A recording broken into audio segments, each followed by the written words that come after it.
రాష్ట్రంలో ఆడబిడ్డలను గౌరవించని చరిత్ర కల్వకుంట్ల కుటుంబానిదంటూ తీవ్ర విమర్శలు చేశారు గ్రేస్ మహిళా కాంగ్రెస్ అధ్యక్షురాలు సునీతారావు. సొంత చెల్లెలను పార్టీ నుంచి బయటికి పంపిన చరిత్ర కేటీఆర్ కి ఉందని విమర్శించారు. అలాంటి కేటీఆర్ ఆడబిడ్డల గురించి శుద్ధపూసలాగా మాట్లాడడం విరుద్ధంగా ఉందన్నారు. బతుకమ్మపై బీఆర్ఎస్ నేతలు పాట రాసినందుకు సునీతారావు థాంక్స్ చెప్పారు. అయితే ఆ పాట రిలీజ్ చేసే ముందు ఆడబిడ్డలను గౌరవించడం నేర్చుకోవాలని సూచించారు. నగరంలోని బతుకమ్మ కుంటలో బతుకమ్మ ఆడదామని, దీనికి సబితా ఇంద్రారెడ్డి, సునీత లక్ష్మారెడ్డి రావాలని గాంధీ భవన్ వేదికగా కోరారు సునీతారావు. ఆ రోజు 30 రూపాయలకు 60 రూపాయలకు చీరలు తెప్పించి మీరు మహిళలను అవమానించిన సంస్కృతి మీది.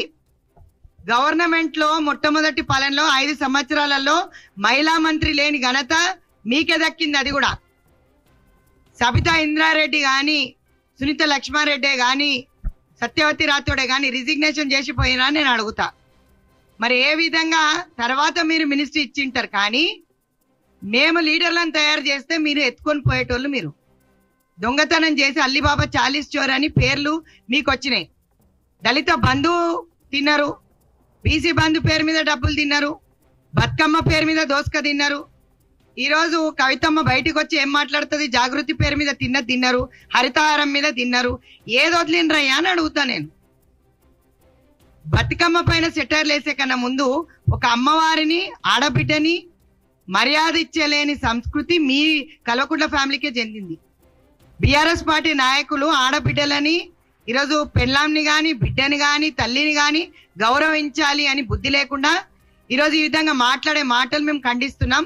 పాటలు పెట్టిండ్రు సరి, మేము చేస్తున్న స్కీమ్లు అయితే పోతున్నాయా లేవా? ఊర్లకు రా, చూపిస్తా. బీఆర్ఎస్ నాయకులను అడుగుతున్నాం, ఊర్లకు రండి. ఈరోజు రేవంత్ రెడ్డి గారు, మా ముఖ్యమంత్రి వర్యులు, ఎక్కడి నుంచి ఏ విధంగా డబ్బులు తీసుకొచ్చి వేస్తున్నారు అనేది ఆలోచించాలి.